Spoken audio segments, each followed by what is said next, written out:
প্রিয় দর্শক শ্রোতা, নির্বাচন আসন্ন প্রায় 12ই ফেব্রুয়ারি জাতীয় সংসদ নির্বাচন ও গণভোট অনুষ্ঠিত হতে যাচ্ছে। নির্বাচন নিয়ে নানা মহলেই আলোচনা, প্রার্থীরা প্রচারে ব্যস্ত, রাজনৈতিক দলগুলো একে অপরের বিরুদ্ধে অভিযোগ করছে। নির্বাচন কমিশন বেশ আস্থাশীল যে তারা একটি ভালো নির্বাচন করতে পারবে। এই প্রেক্ষাপটে আমরা আলোচনা করব লেখক ও রাজনৈতিক বিশ্লেষক গোলাম মাওলা রনির সঙ্গে। গোলাম মাওলা রনি, আপনাকে স্বাগত। অনেক অনেক ধন্যবাদ সৌরভ ভাই, আপনাকে আমাকে এই অনুষ্ঠানে আমন্ত্রণ জানানোর জন্য শ্রদ্ধা, ধন্যবাদ এবং কৃতজ্ঞতা।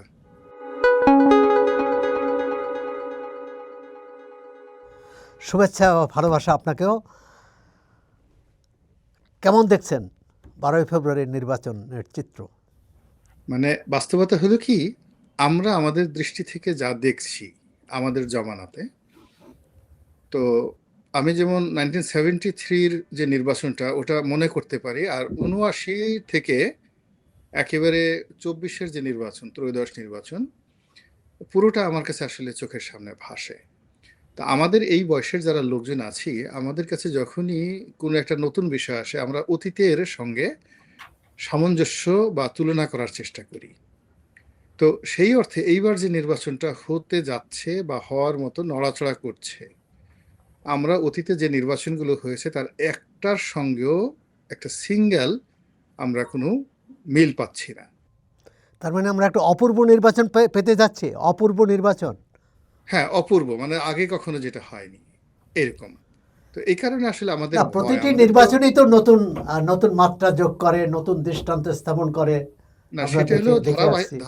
ধারাবাহিকতা রক্ষা করে। যেমন দেখা গেল অতীতে আপনার একটা ছাগল প্রকল্প ছিল, আপনি এবার বললেন যে না, আমার বাংলাদেশে অনেক ছাগল হয়ে গেছে, আমি এখন নতুন ভেড়া প্রকল্প চালু করব বা উট প্রকল্প চালু করব, কিন্তু প্রকল্প থাকে। কিন্তু এবারের যেটা হচ্ছে যে একই সঙ্গে যেমন দুটো ভোট হচ্ছে, হানা ভোট হচ্ছে, তারপরে শেষে আবার মানে জাতীয় সংসদ নির্বাচন হচ্ছে, এবং যেভাবে জুলাই সনদের শর্তগুলো রয়েছে সেখানে এই যে হানা ভোট হবে, ওটা থাকবে, মানে একেবারে প্রথম যে ওটা হতেই হবে, ওটা না হলে হবে না। সেকেন্ড থিং হলো, যারা এই নির্বাচনে বিজয়ী হবেন তারা একটা নির্দিষ্ট সময় পর্যন্ত স্বাধীন সার্বভৌম থাকবেন না। আমরা যেটাকে স্বাধীন সার্বভৌম সংসদ বলি সেটা হবে না, এটাকে প্রথমে একটা কনস্টিটিউশনাল অ্যাসেম্বলি এই হিসেবে রূপ দেওয়া হবে। তারা একটা নতুন সংবিধান রচনা করবেন, অথবা এই জুলাই আগস্টের যে সনদের যে বিষয়গুলো রয়েছে সেগুলো সংবিধানে অন্তর্ভুক্ত করবেন। এই কাজ করতে 6 মাস লাগবে বা 1 বছর লাগবে। এটা করে পাশ করে তারপরে তারা তাদের যে গতানুগতিক যে কাজ, সেই কাজগুলো তারা এবং শুরু পাশ করতে না হলে পারবেন, এটা এটা বলা হচ্ছে। স্বয়ংক্রিয়ভাবে পাশ হয়েছে বলে ধরা হবে। হ্যাঁ, ওইটা বলছি, পাশ হয়েছে ধরা হবে। তো পাশ হয়েছে বলে ধরা যদি হয়, তাহলে আলটিমেটলি তো আপনি স্বাধীন রইলেন না, স্বাধীন পার্লামেন্ট হলো না। তা একটা বিপ্লবের পরে গণতন্ত্র এবং নির্বাচন, বা আমরা যেটাকে ইন্ডিপেন্ডেন্স বলি রাষ্ট্রীয় অর্গানগুলোর, সেটা হলো একটি অপরের পরিপূরক এবং স্বতন্ত্রভাবে সবাই স্বাধীন। তো সেই জিনিসটা হচ্ছে না এখানে, সব কিছুই একে অপরের সঙ্গে হাত বাঁধা অবস্থায় আছে। যেমন বলা হচ্ছে এইবার নির্বাচনের ফলাফল ঘোষণা করতে দেরি হবে, এই কথা তো আমরা কখনো শুনিনি। আর অপূর্ব বলা যাবে না এখানে, এটা হলো একেবারে কিম্ভূত কিমাকার শব্দটা, যেহেতু আপনি কবি মানুষ, আপনি অপূর্ব এবং কিম্ভূত কিমাকারের সাথে বুঝেন যে না, অপূর্ব হলো প্রধান উপদেষ্টা ডক্টর মোহাম্মদ ইউনূস সাহেব বলেছেন যে এই নির্বাচন ভবিষ্যতের জন্য দৃষ্টান্ত স্থাপন করবে। অবশ্যই ভবিষ্যতের জন্য দৃষ্টান্ত স্থাপন করবে, কিন্তু অতীতের ধারাবাহিকতা থাকবে না এখানে, এটা যদি বোঝা যায়। এখন মানুষ তো হলো কি, ভবিষ্যতের ব্যাপারে মানুষ যেটা চায় সেটা হলো জান্নাত পেতে চায়। বেহেশতে যাবে, হুর থাকবে, পোলাও কুরমা ক্ষীর থাকবে, বিরিয়ানি থাকবে, হাত পা টিপার জন্য গেলমান থাকবে, এরকম সুখর স্বপ্ন। কিন্তু আপনি যদি ভবিষ্যতের ব্যাপারে কাউকে বলেন যে তোমার ভবিষ্যতে জাহান্নামটা মোটামুটি নিশ্চিত, আপনাকে মেরে ফেলবে লোকজন। তো এই হলো অবস্থা। মানুষের যে জিনিসটা চায় ভবিষ্যতের ব্যাপারে, সেটা হলো অনেক সুন্দর একটি স্বপ্ন, যেটাখানে একটা জান্নাতি আবহাওয়া থাকবে। এখন জান্নাতে যখন যখন আপনি যাবেন, জান্নাতে যাওয়ার জন্য আপনার আহ, অনুকূল পরিবেশ পরিস্থিতি, আপনার শরীর মন থেকে একটা জান্নাতি ঘ্রাণ আসবে, দেখেই মনে হবে আপনি জান্নাতে যাচ্ছেন। আপনি কিন্তু জান্নাতের এখন কথা যখন বলছিলেন তখনই আমরা নির্বাচনী প্রচারে এই জান্নাত শব্দটি কিন্তু বেশ আলোচিত, এবং কোনো কোনো দলের নেতা বলেছেন যে তাদের ভোট দিলে জান্নাত পাওয়া যাবে।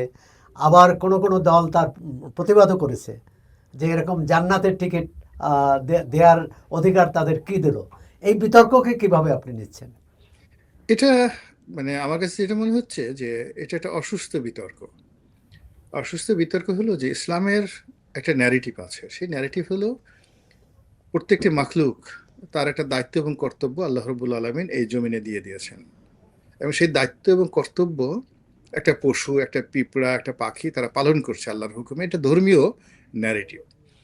তো সেক্ষেত্রে মানুষ আল্লাহর খলিফা হিসেবে তাদেরও কতগুলো দায়িত্ব এবং কর্তব্য আছে। তো আপনি একজন ভালো মানুষকে নির্বাচিত করবেন, এটা হলো আপনার দায়িত্ব। মন্দ মানুষকে নির্বাচিত করে তার কাছ থেকে একটা ভালো জিনিস পাবেন, একজন চাঁদাবাজের কাছ থেকে আপনি ভালো কিছু আশা করবেন, অশিক্ষিত লোকের কাছে শিক্ষা আশা করবেন, বর্বর লোকের কাছে সভ্যতা আশা করবেন, এটা আল্লাহ নিষেধ করেছেন ধর্মে, যে তোমার এই দায় দায়িত্বর জন্য কিয়ামতে তুমি জিজ্ঞাসিত হবে। এই কথাটা আসলে তারা ভিন্নভাবে রাজনীতির সঙ্গে তারা মিলিয়ে নিচ্ছে যারা প্রচার করছে জান্নাতের টিকিট। দ্বিতীয় যে বিষয়টি রয়েছে সেটি হলো প্রতিপক্ষ যারা আছে তারা আবার যেটা বলছে যে জান্নাতের মালিক আল্লাহ, জাহান্নামের মালিকও আল্লাহ, কাবা ঘরের মালিক আল্লাহ। তো এই জিনিসগুলো যারা এইগুলো টিকিট বিক্রি করছে এটা তো আল্লাহর সঙ্গে শিরক করছে, আল্লাহর সঙ্গে অংশীদারিত্ব করছে, এবং এই ধরনের কর্মকাণ্ড কবিরা গুনাহ, এবং মানে তারা তো মানে আপনাদেরকে বিভ্রান্ত করছে। তো এই যে রাজনীতিতে যে ধর্মের ব্যবহার, এটা মানুষকে বিভ্রান্ত করছে। অর্থাৎ যারা জান্নাতের টিকিটের কথা বলছে তারাও তাদের যে বক্তব্যটি ইলাবোরেটলি সুন্দরভাবে প্রকাশ করতে পারছে না, অথবা তারা যেভাবে মানে এটা প্রচার করছে ওটাকে খণ্ডিত আকারে তাদের প্রতিপক্ষ বিকৃত করছে। তো এগুলোর ফলে কি হলো, এই যে শতকরা 90% মুসলমান যে দেশের মানুষ, এদের যে ধর্ম বিশ্বাস কাজকর্মের একটা ধারাবাহিক সংস্কৃতি রয়েছে, এই নির্বাচনের পাল্লায় পড়ে প্রথম এই রাজনীতির সঙ্গে ধর্মকে জড়িয়ে দিয়ে ধর্ম যে বিকৃত হয়ে যাচ্ছে, কোরআন হাদিস নিয়ে যে মানুষ মানে আপত্তিকর কথাবার্তা বলার সুযোগ পাচ্ছে, এটা কোনো পক্ষের জন্য ভালো হবে না। এই হলো আমার বক্তব্য। আপনি বলেছেন যে এই নির্বাচনে আওয়ামী লীগকে বাদ দিয়ে নির্বাচন সেটা গ্রহণযোগ্য হবে না, প্রশ্নবিদ্ধ নির্বাচন হবে। কিন্তু ইতিপূর্বে তো বিএনপি, আওয়ামী লীগ, বিএনপি, জামাত ইসলামী সহ অনেক দলকে বাদ দিয়ে একাধিক নির্বাচন করেছে। তা মানে যখন একাধিক না, সেই নির্বাচনগুলো ধরুন যদি তখন সেই নির্বাচনের মাধ্যমে জাতীয় সংসদ প্রতিষ্ঠিত হয়েছে, সরকার গঠিত হয়েছে, বিরোধী দল গঠিত হয়েছে, তাহলে এই নির্বাচন কেন গ্রহণযোগ্য হবে না? অতীতের যে সকল ত্রুটিপূর্ণ নির্বাচন একটিও গ্রহণযোগ্য হয়নি। এবং দেখুন, প্রতিটি নির্বাচনে যে সকল কলঙ্কজনক ঘটনা ঘটেছে সেই কলঙ্কের দায় রাজনৈতিক দলগুলোকে বহন করতে হয়েছে, সেই কলঙ্কের কারণে তাদেরকে শাস্তি পেতে হয়েছে, এবং তারা কুলহারা কলঙ্কিনী হয়ে রাজনীতির ময়দানে এখনো আছেন। আমি একটা একটা করে উদাহরণ দিই। 1973-তে একটা গণজোয়ার ছিল আওয়ামী লীগের পক্ষে, কিন্তু সেখানে 3-4টি সিটে র্যাগিং না করলেও হতো। খন্দকার বা মুশতাকের যে 10-12টি আসনে সিটে যদি আর যা একটু কিছু বেশি হয়েছে বলি। এটার জন্য কিন্তু বঙ্গবন্ধুকে জীবন দিতে হয়েছে। বোঝার চেষ্টা করুন। 2 নম্বর হলো যে জিয়াউর রহমান সাহেব একটা খুব চালাকি করে হা না ভোট করেছেন, এরশাদ সাহেবও একটা হা না ভোট করেছেন। এখন এই যে হা না ভোট, এই যে সংস্কৃতিটি, এটি এখনো পর্যন্ত বিএনপি এবং জাতীয় পার্টিকে তার দায় বহন করতে হচ্ছে। পাকিস্তান জামানাতে আপনি জানেন যে অত্যন্ত জনপ্রিয় ছিল আইয়ুব এবং খান, সফল ছিল ফিল্ড আইয়ুব খান। মার্শাল আইয়ুব খান প্রথম হ্যাঁ, হানা ভোট করেন। হানা করেছিলেন, এবং উনি আরেকটা জিনিস করেছিলেন, বেসিক ডেমোক্রেসি। এই দুটো কারণে দেখুন তাকে one of the masterpiece of politics, who has the military geniusness and political geniusness around the world in the long history. তারপরেও দেখুন আইয়ুব খান বলতেই ওই বেসিক ডেমোক্রেসি বলে তাকে গালি দেওয়া হয়, হা না বলে গালি দেওয়া হয়।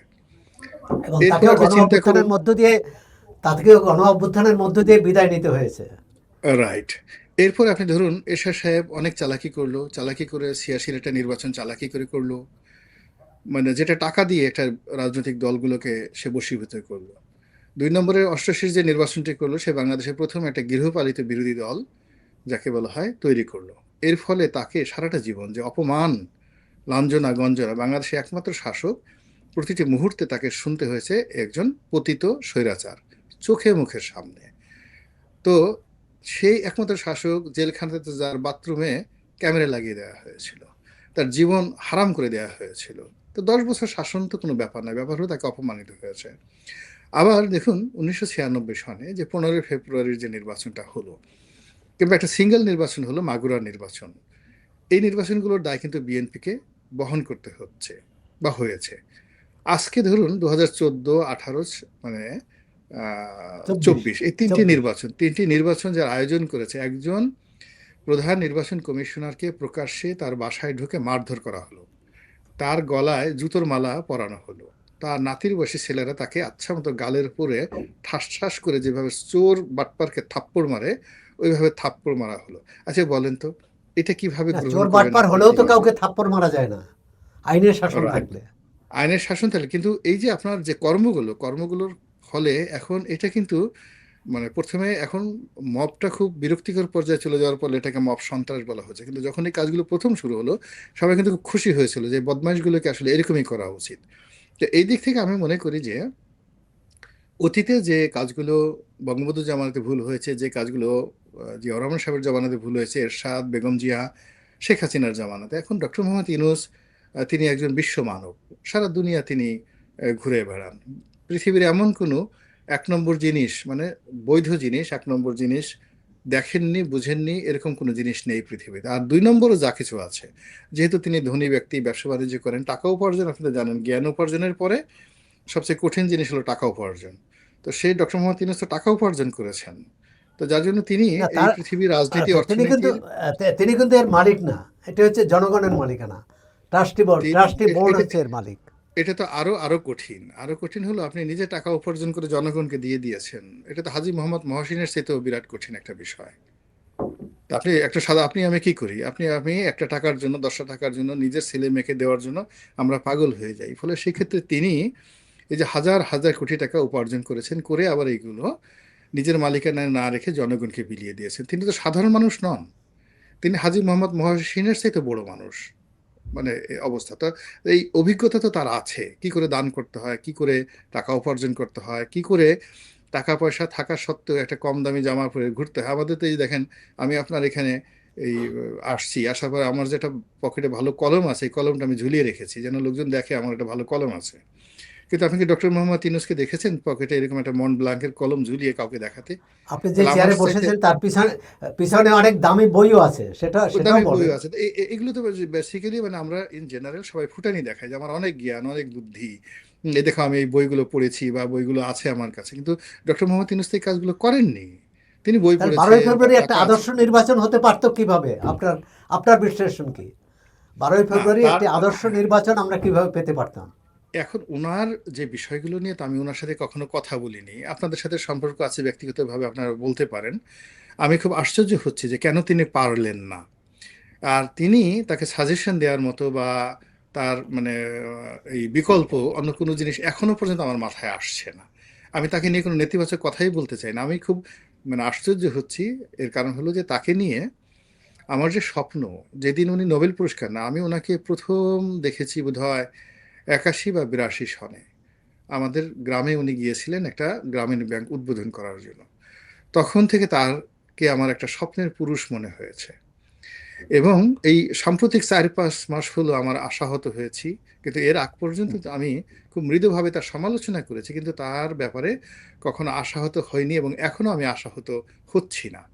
তো এনিওয়ে তার অনেক সফলতা আছে, মানে এই অল্প সময়ের মধ্যে তার অনেক সফলতা আচ্ছা, আছে আদর্শ নির্বাচন অর্থনৈতিক হতে সেক্টর। পারতো কিভাবে সেটা যদি একটু বলেন। আদর্শ ওটা হলো যে আমি আমার মতো করে যদি চিন্তা করি, he is not a politician, তার দ্বারা সবকিছু সম্ভব ছিল। তিনি ভালো জানেন, তিনি যদি মানে ঘটনা হলো কি, আমাদের দেশে ট্রেডিশনের বাইরে মানুষ সহজে যেতে চায় না। নির্বাচন, আইন শৃঙ্খলা, মানে সবকিছু আসলে আমাদের যে ট্রেডিশনাল বাংলাদেশি যে ঐতিহ্য রয়েছে, আপনি যতই খারাপ বলেন না কেন, এই সার্কেলের মধ্যে থাকলে উনি ভালো করতেন। তো সেক্ষেত্রে এই যে দুষ্ট পলিটিশিয়ান, যাদেরকে দুষ্ট বলা হয়, দুর্নীতিবাজ পলিটিশিয়ান, আমলা কামলা, এদের সবার সহযোগিতা তার দরকার ছিল। কিন্তু তিনি হয়তো আবেগের বশবর্তী হয়ে এটা ওয়েস্টার্ন কালচার নিয়ে পশ্চিমা দুনিয়া থেকে সে তরুণদেরকে এনে, শিক্ষিত জনদেরকে এনে একটা ভালো কিছু উপহার দিতে চেয়েছিলেন। এটা আমাদের এই সমাজে আসলে এস্টাবলিশ করাটা সম্ভব না, অতীতে কেউ পারেনি। যুগের বাইরে, কালচারের বাইরে, মানে আমাদের ধরেন পাক ভারত উপমহাদেশের আহ, মানে সম্রাটদের মধ্যে সবচেয়ে মেধাবী ছিলেন মোহাম্মদ বিন তুগলক।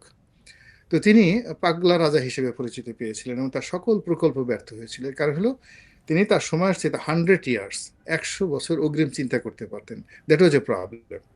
এখন ইউনূস সাহেব যে চিন্তাগুলো করেছেন, তার সামনে স্বপ্নগুলো লিকওয়ানের স্বপ্ন, তার সাথে স্বপ্ন মাহাতির মোহাম্মদের স্বপ্ন, তিনি হয়তো বিল ক্লিন্টনের মতো একজন ভালো কিছু হতে চেয়েছেন। তো সেইটা আসলে বাংলাদেশের প্রেক্ষাপটে সম্ভব নয়। আর দ্বিতীয়ত হলো যে তিনি যে বিষয়গুলোতে সফল হয়েছেন, যেমন গ্রামীণ ব্যাংক, গ্রামীণ ফোন, তারপর শেষে মোটিভেশনাল 3-0 থিওরি, এগুলো তার ইউনিক ইনভেনশন এবং এই জায়গাগুলোতে তিনি সফল হয়েছেন। তো ওই বিষয়গুলোর সঙ্গে রাজনীতির যে অ্যাডাপশন এবং রাজনীতির যে কমিউনিকেশন, এই কমিউনিকেশনগুলো আসলে হয় না, কখনো কিন্তু হয় না। যে যে এটা রাজনৈতিক দলটি, রনি ভাই একটু থামাতে চাই, যে রাজনৈতিক দলটি এই সরকারকেই স্বীকার করে না, এই সরকারকে অবৈধ বলছে, সেই সরকার কিভাবে সেই রাজনৈতিক দলকে নিয়ে নির্বাচন করবে বলে আপনি মনে করেন? এখানে তো রাজনীতি। আপনাকে যখন কেউ অবৈধ বলবে এবং আপনাকে যখন কেউ মন্দ বলবে, তার কাছ থেকে আপনি প্রশংসা অর্জন করার মধ্যেই আপনার রাজনৈতিক সফলতা। পৃথিবীর যত বিখ্যাত লোক আছে এই পৃথিবীতে, যারা অমরত্ব লাভ করেছেন রাজনীতিতে, তারা সবাই নেগলেক্টেড হয়েছেন যাদের দ্বারা, একটা সময় তাদের দ্বারাই তারা পূজিত হয়েছেন। এই পূজিত হওয়ার মধ্যেই তাদের সফলতা। আর যারা নিজের কাম, ক্রোধ, লোভ, লালসা, ক্ষোভ, বিক্ষোভ, ঘৃণা ইত্যাদি বিষয়গুলোকে সামনে রেখে শত্রু মিত্র নির্বাচন করেছেন, তারা জীবনে সফল হতে পারেননি। No one. Doctor Mohammad Yunus, তার সঙ্গে আমরা সবাই পুরো জাতি ছিলাম যে 2010 সন থেকে শেখ হাসিনার একদম ক্ষমতার শেষ দিন পর্যন্ত ডক্টর মোহাম্মদ ইউনূসের সঙ্গে যে আচরণ করা হয়েছে, পুরো জাতি তার সঙ্গে ছিল, দোয়া দিয়ে, সমর্থন দিয়ে, লেখা দিয়ে। আমি আওয়ামী লীগের এমপি যখন ছিলাম, তখন আমি শেখ হাসিনার সঙ্গে রীতিমতো ঝগড়া করেছি। হয়তো আমার ওই কারণে আওয়ামী লীগে আমার কপাল পড়েছে, আই ডোন্ট নো, বাট আমি ডক্টর মোহাম্মদ ইউনূসের পক্ষে গিয়ে তাকে বলেছি, শেখ হাসিনাকে বলেছি, আপা সমস্যাটা সমাধান করে ফেলেন, সমস্যাটা সমাধান করে ফেলেন। তো এই জন্য মূল ব্যাপার হলো যে আমরা যেহেতু সবাই তার পক্ষে ছিলাম এবং অনেকে এখনো তাকে নিয়ে স্বপ্ন দেখে, ফলে শেখ হাসিনার প্রতি তার কোনো ক্রোধ দেখানোর দরকার ছিল না, আওয়ামী লীগের প্রতি তার কোনো ক্রোধ দেখানোর দরকার ছিল না। তিনি বরং যদি শক্ত হাতে মানে আওয়ামী লীগের ভালো মানুষগুলোকে রক্ষা করতেন, পার্টিটাকে সার্ভাইভ করতেন এবং দুষ্টের দমন শিষ্টের পালন করতেন কিন্তু তিনি তো নির্বিচারে। তিনি কোনো ক্রোধ দেখিয়েছেন এরকম তো প্রমাণ নাই। যেটি হয়েছে, তিনি জুলাই তিনি অভ্যুত্থানে শুধু যারা নেতৃত্ব দিয়েছে, যে তিনি ছাত্র নেতৃত্ব, তিনি তারা শুধু ক্রোধ তিনি তারা শুধু ক্রোধ তারা কোনোভাবেই স্বৈরাচারকে এই নির্বাচনী প্রক্রিয়ায় রাখতে দিতে চাননি, এবং শুনুন, সেটি তিনি মেনে নিয়েছেন। প্রথমত হলো তিনি ক্রোধ দেখিয়েছেন জেন্টেল ওয়েতে এবং ম্যাটিকুলাস ডিজাইনে। এবং এটা নর্মাল ক্রোধ। তিনি যদি রাগ হয়ে শেখ হাসিনাকে গালাগালি করতেন, শেখ হাসিনার মতো করে তিনি তার সোপা চালাতেন, মুখ চালাতেন, তাহলে সেটা বাংলাদেশের জন্য সুন্দর হতো। কিন্তু তিনি যাদেরকে দিয়ে, যাদেরকে সামনে রেখে যে কাজগুলো গত 17 মাসে কাজ করেছেন, এগুলো খুবই অসুন্দর কাজ হয়েছে। সম্মানিত লোককে তাদের সন্তান সন্ততির বয়সী লোকদের দ্বারা তিনি অপমানিত করিয়েছেন, লাঞ্ছিত করিয়েছেন, এতে কোনো সন্দেহ নেই। মানুষ এই সমাজে এত বেকুব না। মূল ব্যাপারে তার মতো মানে একজন বয়স্ক মানুষ, সম্মানিত মানুষ, যারা মানে আমরা দূর থেকে মুগ্ধ হয়ে তাকিয়ে থাকি, তাকে সালাম করব, তার সাথে হ্যান্ডশেক করব, কুলাকুলি করব, এই অবস্থায় being a member of parliament আমার ওই সাহসটা কখনো হয়নি। তো গোলাম রনি, আপনি আগের নির্বাচনগুলোর প্রসঙ্গ টেনেছিলেন। সেই নির্বাচনের অভিজ্ঞতার আলোকে বলুন, আগামী 12ই ফেব্রুয়ারি নির্বাচন কি প্রতিদ্বন্দ্বিতাপূর্ণ হচ্ছে? 12ই ফেব্রুয়ারি নির্বাচন প্রতিদ্বন্দ্বিতাপূর্ণ তো হচ্ছে না। মানে কোনো প্রতিদ্বন্দ্বিতা, কার সঙ্গে প্রতিদ্বন্দ্বিতা হবে? যেমন আপনার তো বিএনপি ও তার মিত্ররা, জামাত ইসলামী ও তার আপনি হ্যাঁ, মিত্রদের মধ্যে। আপনার পৃথিবীর যে কোনো যুদ্ধের চাইতে, মানে যেটাকে মিলিটারি ওয়ার বলা হয়, যুদ্ধের চাইতে নির্মম এবং নিষ্ঠুর যুদ্ধ হলো এই ধরনের নির্বাচনী যুদ্ধ। সেই নির্বাচনী যুদ্ধে যদি প্রতিপক্ষ না থাকে, কখনো সেখানে প্রতিযোগিতামূলক হয় না। অতীতে যে নির্বাচনগুলো হয়েছে, যেখানে যেখানে ইভেন 70-এর যে নির্বাচন হয়েছে, সেখানে তো এরকম শক্ত প্রতিপক্ষ ছিল না। তার ফলে শক্ত প্রতিপক্ষ না থাকার কারণে কি হলো, দেখুন একটা ভূমিধস বিজয় হয়েছে বঙ্গবন্ধু শেখ মুজিবুর রহমানের। কিন্তু তারপরেও ওই অংশগ্রহণমূলক না হওয়ার কারণে সেই ক্ষমতা তাকে দেওয়া হয়নি। বলা যে তুমি তো এক পেশে এটা নির্বাচনে হয়েছো এবং এটা একটা কনস্টিটিউশনাল অ্যাসেম্বলি ইলেকশন। তো এরকম আসলে না, ওই যখন নির্বাচনের এরকম একটা রায়ের মধ্য দিয়েই পাকিস্তান ভাগ হয়ে গেছে। ওই রাইট, নির্বাচনের রায়ের মধ্য দিয়েই এক ধরনের পাকিস্তান ভাগ হয়ে পাকিস্তান গেছে। ভাগ হয়ে গেছে। এই অঞ্চলের মানুষ পাকিস্তানকে নাকচ করেছে, ওই অঞ্চলের মানুষ বাংলাদেশকে বাতিল করে দিয়েছে। আমরা যদি শুনুন, ওভাবে ধরি নেই, কিন্তু আজকে প্রতি তো আমরা 100 স্বাধীন বাংলাদেশে, এখানে না তো না কেউ স্বাধীন, কাউকে বাতিল করতে পারবো না। কিন্তু শুনেন 12ই ফেব্রুয়ারি যে বাংলাদেশ, নির্বাচনটি হতে আপনি যাচ্ছে, এই বাংলাদেশ এখন যে ভূখণ্ড আছে তার প্রায় 10 গুণ ভূখণ্ড নিয়ে বহুবার স্বাধীন হয়েছে, বহু শত বছর আলাদাভাবে শাসিত হয়েছে। এই ঢাকা শহরের আগে এই ভূখণ্ডে অন্ততপক্ষে 10টি বিখ্যাত বিখ্যাত রাজধানী ছিল এবং স্বাধীন সার্বভৌম রাজারা ছিলেন এই বাংলাকে কেন্দ্র করে। এই বাংলা থেকে একসময় এই যে আমাদের এখন যে 7 সিস্টার বলা হয়, এর বেশিরভাগ অংশে বাংলা থেকে শাসিত হয়েছে। ফলে don't think for only present tense. আপনি বর্তমান যে জিনিসগুলো আছে আমাদের এই সময়ের মধ্যে 70 বছরের এই যে মানে মানে 1970 থেকে আজ অবধি যে আমাদের মানচিত্র, এই মানচিত্র অন্ততপক্ষে 20 থেকে 25 বার আপনার রিরাইট করতে হয়েছে। কিন্তু এই সমুদ্রে 47-এর পরে আর মানচিত্র কিন্তু বদল হয়নি। আমরা 47-এর পরে যে মানচিত্র আছে, না না না তৎকালীন পূর্ব পাকিস্তান, মানচিত্র শুনেন, এখনকার বাংলাদেশ, এটাকেই আমরা স্বাধীন রাষ্ট্রের সীমানা হিসাবে আমরা ধরে নেই, এবং না সেটাই সত্য। তাই এর মধ্যে যে নির্বাচনটি হতে যাচ্ছে, সেটাকে আপনি প্রতিদ্বন্দ্বিতাপূর্ণ বলছেন না কেন? মানে আমি প্রথমত আহ, আপনাকে কারণ আগে আগে কারণ এখানে আগে আগে জামাত ইসলামী দাবি করছে যে তারাই নির্বাচনে জয়ী হয়ে সরকার গঠন করবে, বিএনপি দাবি করছে। সুতরাং দুইজনে তো সমান সমান অবস্থায় আছে। এখানে শুনেন, আমি আগের বক্তব্যটা একটু দিয়ে নিই যে আমাদের যে এই মানচিত্রে অনেকগুলো চর জেগেছে স্বাধীনতার পরে এই পর্যন্ত, এগুলো ইনক্লুড হয়েছে। এই বেরুবাড়ি, আঙ্গরপুতা, দহগ্রাম এইগুলো একবার সংযুক্ত হয়েছে, একবার বিযুক্ত হয়েছে। এরকম অসংখ্য ঘটনা ঘটেছে, ছোটখাটো বিষয়। ফলে মানচিত্র কখনো স্থির থাকে না। স্বাধীনতা সার্বভৌমত্ব বলতে আমরা যেটা বুঝাই 100 ইয়ার্সের মধ্যে অনেকগুলো, আপনি আমেরিকার কথা চিন্তা করেন, একটা সময় তো আমেরিকার যে মানচিত্র, সেই মানচিত্রের অর্ধেকই তাদের ছিল না, কিন্তু সেগুলো তারা অকুপাইড করে ফেলেছে। তো এরকম অনেক কিছু হয় আমাদের এখানে যে জিনিস কারণে এই মানচিত্র পরিবর্তন হয়, অন্য হয়, এইগুলো হলো এই রাজনৈতিক বিশৃঙ্খলার কারণে।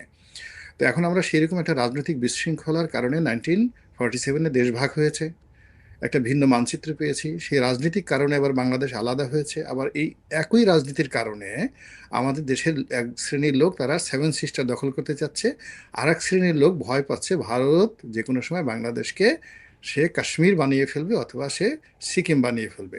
আপনি তো এটা অস্বীকার করতে পারবেন না, এই জিনিসগুলো চলছে। এবং এটার মূল প্রতিপাদ্য বিষয় হলো আমাদের যার যার অবস্থান থেকে যা করা উচিত সেই কাজটি আমরা সঠিকভাবে ন্যায়পরায়ণতার সাথে সত্য এবং সাহস নিয়ে সেই কথাগুলো বলছি না এবং করছি না। আমরা ধামাচাপা দিতে চাচ্ছি। বোঝার চেষ্টা করুন, জামাত একটা দল, যে দলের 5 থেকে 7%, এখন তারা বিভিন্ন রকম প্রথম আলো জরিপ করে বলছে না, তাদের 31% ভোট তাদেরকে দিতে চাচ্ছে। কিন্তু তাদের যদি আপনি ক্যাডার ভিত্তিক বাংলাদেশের টোটাল দেখেন, তাহলে তাদের 5 থেকে 7% জনপ্রিয়তা ইন অ্যাভারেজ গত সেই 50-60 বছর ধরে এটা আস্তে আস্তে বেড়েছে। আর ওখানে বিএনপির জনপ্রিয়তা 35%। এখন 35%-এর সঙ্গে 5 to 7% কি করে প্রতিযোগিতা করে বলেন? আপনি একটা উত্তপ্ত মরুভূমিতে একটা উটের সঙ্গে, দ্রুতগামী উটের সঙ্গে যদি আপনি একটা খরগোশকে বলেন দৌড়াও, এটা হয় না। ফলে এখানে যে এখন যা কিছু হচ্ছে সবকিছু ওভার রেটিং, সাজানো, এবং একটি যাকে বলা হয়, এটাকে আমি কি বলবো, পুতুল নাচের একটা মঞ্চ সাজিয়ে সবাই বলতেছে আমি বাংলা বিহার উড়িষ্যার নবাব সিরাজউদ্দৌলা কিংবা আলিবর্দী খান কিংবা মুর্শিদ কুলি খান, কিন্তু তলে আপনি তলে দেখা গেল সে একজন সাধারণ অভিনেতা। আপনি যে ভোটের হিসাব দিলেন, তাহলে কি আহ, ভোট কেন্দ্রে উপস্থিত ভোটারের চেয়ে ভোট কেন্দ্রে না যাওয়া ভোটারের সংখ্যা বেশি হবে বলে মনে করেন? না, এখানে কারণ মূল তাদের ব্যাপার দল হলো নাই। যে নির্বাচন যখন জমে না, শক্ত প্রতিদ্বন্দ্বী থাকে না, তখন ভোট কেন্দ্রে ভোটার যায় না। যদি ভোট কেন্দ্রে ভোটার যেত, এখন চিন্তা করেন ডক্টর মোহাম্মদ ইউনূস সাহেব কিংবা তারেক রহমান সাহেব বা ডক্টর মোহাম্মদ শফিক, এই 3জন ব্যক্তিকে যদি একত্র করেন, তবুও শেখ হাসিনার শেষ দিন পর্যন্ত তাদের যে ক্ষমতা ছিল, তার যে ম্যাগনেটিক পাওয়ার ছিল, তার যে নিয়ন্ত্রণ ছিল দলের উপর এবং জনগণের উপর, তার 100 ভাগের 1 ভাগও এই 3 জনের সম্মিলিত নেই, নাম্বার ওয়ান। এখন যে রাজনৈতিক দলগুলো দেখেন, এই রাজনৈতিক সমস্ত দলের যে সাংগঠনিক ক্ষমতা একত্র করলেও এই জুলাই আগস্ট বিপ্লবের আগে আওয়ামী লীগের যে সাংগঠনিক ক্ষমতা ছিল তার 100 ভাগের 1 ভাগ ক্ষমতা এখন পর্যন্ত এরা অর্জন করে। এদের প্রায় সবারই মেরুদণ্ড আওয়ামী লীগ ভেঙে দিয়েছে। তো এই শক্তি নিয়ে, শক্তিমত্তা নিয়ে আপনি 2014 সালে তারা, দলকেই শুধু শক্তিশালী ভাবেন কেন? জনগণ তো আছে এর সঙ্গে, এই আমি আন্দোলনের ওটাই পিছনে তো আমি জনগণ আমি ছিল।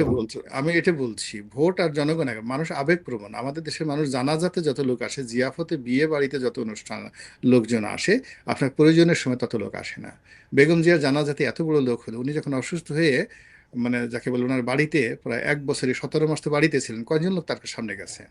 কেউ যায় নাই। তো যার জন্য জনগণের এই আবেগ নিয়ে কখনো আপনি রাজনীতির মাস্টার প্ল্যান করতে পারেন না। আপনাকে রাজনীতির মাস্টার প্ল্যান, নির্বাচনের মাস্টার প্ল্যান করতে হলে আপনাকে অতীতে যেভাবে হয়েছে মানুষের অভাব, অভিযোগ, চাহিদা, অভ্যাস, এই পুরো জিনিসগুলো ক্যালকুলেশন করে, কাউন্ট করে আপনাকে হিসাব করতে হবে। বোঝার চেষ্টা করুন যে আওয়ামী লীগের এবং শেখ হাসিনার মানে অশেষ ক্ষমতা, তা সত্ত্বেও তারা 20% ভোটার আনতে পারেনি 2014 সনে। আবার 2018 সনে তারা 10% ভোটার আনতে পারেনি। আর 2024 সনে যে নির্বাচন হলো, আমির আমির নির্বাচন, তারা 5% লোক আনতে পারেনি। It is reality. তো তারা যদি না পারে, তাহলে এখন জনগণের এমন কি হয়েছে যে বলেন তো, মানে হোয়াট হ্যাপেন্ড এই গত 17 মাসে? না, আপনি তাদের প্রতি যেমন, জনসমর্থন ছিল না।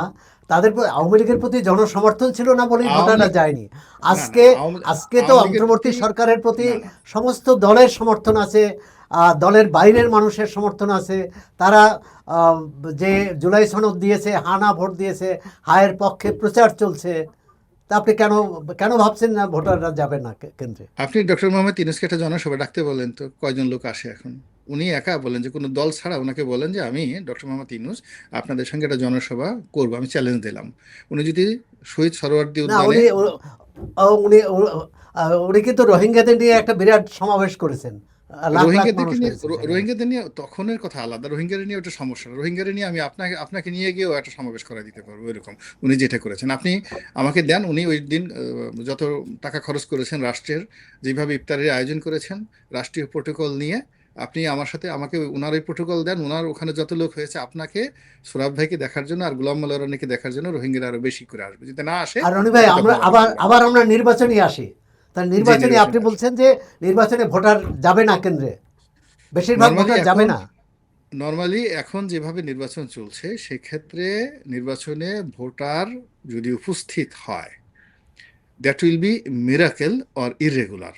ভোটারদেরকে ভয় ভীতি দেখে আনা হবে, অথবা ভোটারদের মনে আল্লাহ একটা এলহাম জারি করে দিবেন যে তোমাদের ভোট কেন্দ্রে যাওয়া উচিত, এটা আমার হুকুম। এর বাইরে অন্য কোনো আমি দেখছি না, সম্ভাবনা দেখছি না। ইতিমধ্যে মার্কিন একজন কূটনীতিকের উদ্ধৃতি দিয়ে, বরাত দিয়ে আহ, ওয়াশিংটন পোস্ট বলেছে যে যুক্তরাষ্ট্র এখন জামাত ইসলামের সঙ্গে বন্ধুত্ব চায়। এটা কিসের ইঙ্গিত বলে মনে করেন? আমাদের দেশে অভ্যন্তরীণ রাজনীতি, বিশেষ করে ইলেকশনে ক্ষমতার চালাতে, ক্ষমতায় বসে থাকতে আমেরিকা, ভারত, এদের অনেকের সাহায্য সহযোগিতা দরকার হয়। কিন্তু নির্বাচনের মাঠে এবং রাজনীতির মাঠে আমেরিকা, ভারত, এদের দুই পয়সার কোনো মূল্য নাই, প্রভাব নেই। আপনি এখানে এই বাংলাদেশে আপনার শেখ হাসিনার জামানাতে জন কেরিকে পিছনে পিছনে তিনি ঘুরিয়েছেন, হিলারি ক্লিন্টনের তিনি টেলিফোন ধরেননি, তিনি দিদারসে গালাগালি করেছেন সেই আমেরিকান প্রেসিডেন্টের। কি হয়েছে? এরপর আমাদের এই বাংলাদেশে সেই মার্শাল বার্নিকাট বুম, তাকে এমন ধাওয়া দিয়ে তার গাড়িগুড়ি ভাঙচুর করে ফেলেছেন শেখ হাসিনার জামানাতে। কি হয়েছে? ওই যে মায়ের ডাকের অনুষ্ঠানে গেছে, এমন ধাওয়া দিছে পিটার ডি হাসকে, সে ভয়ে প্রাণ বাঁচানোর জন্য দৌড়ে পররাষ্ট্র মন্ত্রণালয়ে চলে আসছে। তো সেই আমেরিকার রাষ্ট্রদূতে নয়, আওয়ামী লীগ, মানে আমেরিকার দূতাবাসের কয়েকজন কর্মকর্তা বাংলাদেশের 4জন নারী সাংবাদিক, তাদের নামও আমরা জানি না, সেই নারী সাংবাদিক, একজন নারী সাংবাদিক বা যে কোনো একজন সাংবাদিক আমাদের সমাজে কতটা গুরুত্ব বহন করেন, তাদের সঙ্গে কি আলোচনা করলো, আর সেই আলোচনার প্রেক্ষিতে সেটা আবার লিক করে আমরা জামাতকে মার্কিং দিয়ে দিচ্ছি। এটা আসলে মানে আপনি যদি কাউকে বড় করতে চান, ছোট করার জন্য একটা নাটক তৈরি করতে চান, ইটস ওকে, বাট এটা রাজনীতির ময়দানে, নির্বাচনের ময়দানে দুই না, পয়সার কোনো মূল্য আছে বলে মনে করি না। যুক্তরাষ্ট্রের যে পররাষ্ট্র নীতি, বা বিশ্ব বৈশ্বিক নীতি, তার থেকে এটা পরিবর্তন কিনা সেটি আমি না না, জানতে এটা চাইছি। এটা যুক্তরাষ্ট্রকে নিয়ে আমাদের বাংলাদেশের যুক্তরাষ্ট্রের পররাষ্ট্র নীতি আমাদের অভ্যন্তরীণ ব্যাপারে কোনো গুরুত্বপূর্ণ ভূমিকা পালন করে না, বিকজ আমরা এত এত ফার অ্যাওয়ে ওদেরও। আমি তো এই বিষয়ে যুক্তরাষ্ট্রে থেকেছি, আমেরিকাতে থেকেছি, আমেরিকার ফরেন পলিসি, তারপরে তাদের লোকাল গভর্নমেন্টের উপর পড়াশোনা করেছি under the fellowship of state department. তো আমি তো বাংলাদেশে নিয়ে তাদের কি ফাইল আছে, কর্মকাণ্ড আছে, ভারতকে নিয়ে আছে, এই জিনিসগুলো আমি জানি, হাতে কলমে আমি জানি। এখানে আসলে আমেরিকাকে নিয়ে আমাদের দেশে আমরা যা কিছু করতেছি এটা আমাদের হীনমন্যতার কারণে এবং আমাদের প্রতিপক্ষকে আমেরিকার দোহাই দেখিয়ে দিয়ে আমরা ভয় দেখাতে শুধু আমেরিকাকে ব্যবহার করছি। একজন ভারতীয় কূটনীতিক, এর পাশাপাশি আমি একজন ভারতীয় কূটনীতিক যিনি এখানে হাইকমিশনার হিসাবে দায়িত্ব পালন করেছিলেন, তিনি বলেছেন বাংলাদেশে যদি সুষ্ঠু নির্বাচন হয় বিএনপি ক্ষমতায় আসবে, আর যদি সুষ্ঠু না হয় সেটা অন্য, মানে এটাও উনি তো ঠিক এক উনি ধরনের। ঠিকই বলেছেন, উনি ঠিকই বলেছেন। বাংলাদেশের সুষ্ঠু নির্বাচন যেভাবেই, ইভেন যদি আওয়ামী লীগও থাকতো নির্বাচনে, আওয়ামী লীগ হয়তো 80টা বা 90টা সিট পেত, নট মোর দ্যান দ্যাট, কিন্তু সেখানে একটা গ্রহণযোগ্য নির্বাচন হতো। এবং বিএনপি অর্থাৎ জামাত, এখন ধরেন জামাত যে কটাই সিট পাক না কেন, কিন্তু আওয়ামী লীগ বিএনপি জামাত যদি হতো, জামাত 30 থেকে 40টা সিট পেত। জাতীয় পার্টি অ্যাটলিস্ট ধরেন 25 থেকে 30টা সিট পেত। এবং বিএনপি একেবারে কিছু না হলে 180 থেকে 190টা সিট পেত, এতে কোনো সন্দেহ নেই, সবাই যদি আসতো এবং এখানে বিএনপি নিশ্চিত নির্বাচিত হতো। কিন্তু এখন যে অবস্থা হয়ে গেছে, হোয়াট এভার মেবি, আপনাকে ভোট কাউন্ট বেশি দেখাতে হবে এবং যে নির্বাচনে যে ফলাফলই হবে একটা নিশ্চিত বিজয় বিএনপির, সেই নিশ্চিত বিজয়, জামাতেরও নিশ্চিত বিজয়। কিন্তু এটাকে একটা ওভার রেটিং করে যা কিছু করা হচ্ছে, প্রত্যেকটা রাজনৈতিক দলের ভবিষ্যৎ রীতিমতো ধ্বংস করে দেওয়া হচ্ছে, পুরো রাজনৈতিক কালচার। মানে আগামীতে পলিটিশিয়ানদেরকে কেউ বিশ্বাস করবে না। এবং ডক্টর মোহাম্মদ ইউনূস যদি ফেল করেন, আমাদের এই সমাজে আমরা যারা এই রাজনৈতিক বিশ্লেষক, আমরা যারা সাংবাদিক, ভদ্রলোক, বিভিন্ন সময় নীতি কথাবার্তা বলি, রাস্তায় নামলে লোকজন আমাদেরকে টিটকারি করবে, ঠাট্টা করবে, মস্করা করবে, যে কি করছে, তোমাদেরকে তো সুযোগ দেওয়া হয়েছিল, তোমরা একজন পলিথিন আপা হয়ে গেছো, একদিন অমুক অমুক হয়ে গেছে, অমুক হয়ে গেছে, এই বলে ঠাট্টা করবে আর কি। আমরা তো ভালো কিছু দেখাতে একজন পারি না, আমাদের সবারই মানে একটা করে অনেকেই বলছেন যে এই রনি ভাই আরেকটু আসছি, অনেকেই বলেছেন যে এই নির্বাচনে আওয়ামী লীগ থেকেও না থেকেও আছে, অর্থাৎ আওয়ামী লীগের যে ভোটার বা তাদের সমর্থক যে ভোটার তাদেরকে আহ, পক্ষে নেয়ার জন্য সব দলই সচেষ্ট, আর সেটি বিএনপি, জামাত ইসলামী, এমনকি এনসিপিও। মানে এই বিষয়টি কিভাবে দেখছেন? এটা সবাই চেষ্টা করতেছে তার ভোটের পাল্লা ভারী করার জন্য, কিন্তু তাদের যারা চেষ্টা করছে আওয়ামী লীগ নেওয়ার জন্য, প্রতিপক্ষ আবার আওয়ামী লীগের লোকজনকে এমন ঠেঙানি দিচ্ছে, এমন পিটুনি দিচ্ছে, যে আওয়ামী লীগের এখন উভয় মানে সংকটে তারা পড়েছে। তাদের কাছে কেউ ভোট চাইতে গেলেই তারা বিপদে আছে, যে তাদের প্রতিপক্ষ আবার এসে বললো যে ও আসলো কেন। এই যে আওয়ামী লীগের লোকজন এখন যে ভোট দেওয়া তো দূরের কথা, তাদের তো মানে ওই যে ডেলি স্টার মাহফুজ সাহেবের মতো মানে যান বাঁচানো যান এখন বাঁচানো, তাদের জন্য সহজ যান হয়ে গেছে। বাঁচানো ফরজ। হুম। না, তাহলে আওয়ামী লীগের ভোটাররা কি বাড়িতেও থাকতে পারবে না? না, বাড়িতেও থাকতে পারবে না। এবং ধরেন আমি একটা উদাহরণ হিসেবে বলি, আমার নির্বাচন এলাকাতে দুজন প্রার্থী আছে, একজন বিএনপি বিদ্রোহী প্রার্থী, একজন বিএনপির যে জোট জনাব সমর্থিত নুরুল হক প্রার্থী। নুরু, হ্যাঁ সমর্থিত প্রার্থী। এখন নুরু যদি কোনো আওয়ামী লীগের নেতা বা ভোটারদের বাড়িতে যায়, একটু পরে বিএনপির যে বিদ্রোহী প্রার্থী তার লোক সেখানে গেল, যে বলে যাই তুই ওই নুরুর সাথে দেখা সাক্ষাৎ করেছিস, কথাবার্তা বলে তোর এলাকাতেই থাকতে দেবো না। আওয়ামী লীগের লোককে তো কেউ শেল্টার দিতে পারছে না, নো ওয়ান, কেউ শেল্টার দিতে পারছে না, তাদেরকে অভয় দিতে পারছে না। আর রাষ্ট্র এই কাজটা যদি রাষ্ট্র করতো অবাধ, না, যে এই আওয়ামী কাজটা লীগের এই লোকজন, দায়িত্ব তো সরকারের, নির্বাহী না বিভাগে যারা সরকার, আছেন এই দায়িত্বটা তো হ্যাঁ সরকারের, হ্যাঁ, সরকার সেই সেখানে তো নির্বাহী প্রতিটি বিভাগের যারা নাগরিকের লোকজন আছে, নিরাপত্তা দেওয়ার দায়িত্ব তারা, তার। নির্বাহী বিভাগের যারা লোক আছে তারা তো 90% আওয়ামী লীগের লোক, আওয়ামী লীগের এজেন্ট। তারা এখন ভুল পাল্টে বিএনপির হয়ে গেছে, জামাতের হয়ে গেছে। তাদের চোখের সামনে আওয়ামী লীগের লোকজন মরে গেলেও তারা টু শব্দ করতে পারছে না, বিকজ যদি তাদের ওই অতীত পরিচয় বের হয়ে যায়, এই জন্য তারা চেয়ে চেয়ে দেখছে। এটা হলো রিয়েলিটি। একজন টিএনও, যেখানে এই আমলের 90% লোক, তারা এখন হঠাৎ করে ডিসি এসপি সব বিএনপি জামাতের হয়ে গেছে। এটা তো হওয়া উচিত না। এখন এই লোকগুলো যদি আওয়ামী লীগের লোককে রক্ষা করতে যায়, ও বলবে ওই আওয়ামী লীগের জামানাতে ও টিএনও ছিল, আওয়ামী লীগের জামানাতে ওই পোস্টে ছিল, এই লোক এখন আওয়ামী লীগদের লোক রক্ষা করতে চাকরি নিয়ে টানাটানি, ফলে ও চাকরি বাঁচানোর জন্য চুপচাপ আছে। আপনি এই আচ্ছা রিয়েলিটির রনি কারণে ভাই, আমরা বুঝবেন। শেষের দিকে গণভোট নিয়ে আপনি গণভোটের কথা উল্লেখ করেছিলেন, যে জাতীয় সংসদ নির্বাচনের পাশাপাশি গণভোটও হচ্ছে। আমরা অতীতের গণভোট দেখেছি সামরিক শাসন আমলে, যে 22%, 22% ভোটার না গেলেও সেটি 88% দেখানো হয়েছে, 90% দেখানো হয়েছে। আবার আমরা একটি সুষ্ঠু গণভোটও পেয়েছি 1991 সালে, যেখানে উপস্থিত ছিল 35% মাত্র। এবং সেই গণভোট নিয়ে কেউ প্রশ্ন করেনি, কারণ তার আগেই জাতীয় সংসদে সংসদীয় পদ্ধতির পক্ষে সর্বসম্মত রায় হয়েছিল। এবারে গণভোটের সমস্যাটা কোথায়? এবারে সমস্যাগুলো অনেক সমস্যা। গণভোট কেন হচ্ছে, কি কারণে হচ্ছে, আমার মতো মানুষ, আমরা যারা ডেইলি কথাবার্তা বলি, আমি তো ইন ডিটেলস জানি না। 2 নম্বর হলো যে এটা কেন প্রয়োজন, আমি তো নিজেকে প্রবোধ দিতে পারছি না, বুঝাতে পারছি না এটা দরকার। তো আমি প্রথমত জানি না। সরকারের পক্ষ থেকে বলা হয়েছে যারা যারা পরিবর্তন চায়, যারা যারা রাষ্ট্রের আপনি পরিবর্তন চায়, গণতান্ত্রিক রূপান্তর চায়, তার পক্ষে তারা গণভোট দিচ্ছে, অর্থাৎ তার পক্ষে হ্যাঁ বলতে হবে। সরকারের যারা মুখপাত্র কথাবার্তা বলছেন, তাদের ব্যাপারে জনগণের প্যাশেন্ট হিয়ারিং নাই, তাদের বক্তব্য মনোযোগ সহকারে শোনার মতো ধৈর্য জনগণের নাই, আগ্রহ নেই, এবং তাদের বক্তব্যের কোনো 2 পয়সার মূল্য আছে এটা জনগণ মনে করে না। ফলে তারা গণভোটের মতো একটা বিষয় নিয়ে যারা যারা বক্তব্য দিচ্ছেন, এটা জনগণের কর্ণকুহরে মানে প্রবেশ করতে পারছে না। সরকার এই গণভোটের ব্যবস্থাপক না পক্ষ? তা সরকার তো সর- প্রচার করছে তারা পক্ষ। এখন একজন সরকার রাজনৈতিক বিশ্লেষক হিসেবে আপনি কি আমি মনে করেন সরকার এখানে পক্ষ হওয়া উচিত কি উচিত নয়? প্রথমত সরকার এখানে পক্ষ, এবং উচিত অনুচিত প্রশ্ন নয়। প্রশ্নটা হলো তারা যে কাজটা করছে এমন একটা জায়গাতে তারা পৌঁছে গেছে, এখন এই গণভোটের পক্ষে যাওয়া ছাড়া তাদের কোনো বিকল্প নেই। ওই জায়গাতে ইউনূস সাহেবের জায়গাতে আপনি হলেও আপনি এই কাজটি করতেন, আমি হলে এই কাজটি করতাম।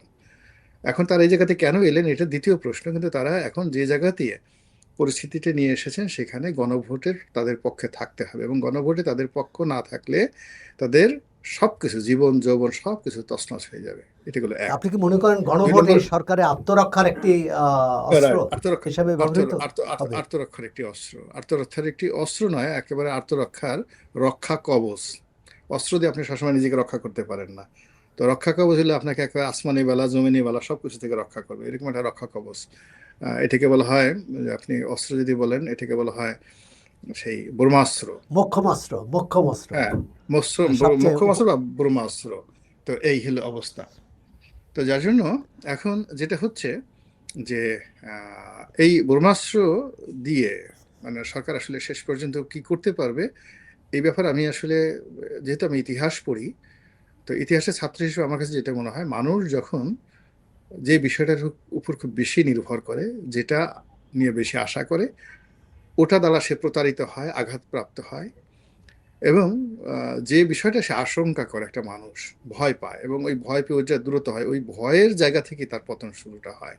তো এখানে আমার কাছে মনে হচ্ছে যে এই গণভোট নিয়েই আসলে সরকারকে আগামী দিনে ঝামেলা পোহাতে হবে। সরকারের অন্য কোনো কর্ম দ্বারা এই সরকার তো নির্বাচনের পর আর থাকছে না, সুতরাং তারা তো একটি গণতান্ত্রিক রূপান্তরের পথে বাংলাদেশকে এটা নিয়ে যেতে চাচ্ছে। আপনি তো এই কারণে আপনি এটা বাংলাদেশের আপনি এটা বললেন, আপনি জনগণের তো উচিত তাদেরকে সাধুবাদ জানানো, এরকম একটি আপনি এটা আপনি যে ঐতিহাসিক কথাটা দায়িত্ব বললেন, পালন করার জন্য। আপনি যে কথাটা বললেন, এই কথাটা হলো 1 2 3 তে যেভাবে আমরা যোগ বিয়োগ করি, 3 যোগ 2 5, 2 যোগ 2 4, এই সূত্র অনুযায়ী। আর এখানে যে ঘটনাটা ঘটছে এটা হলো হায়ার ম্যাথমেটিক্স।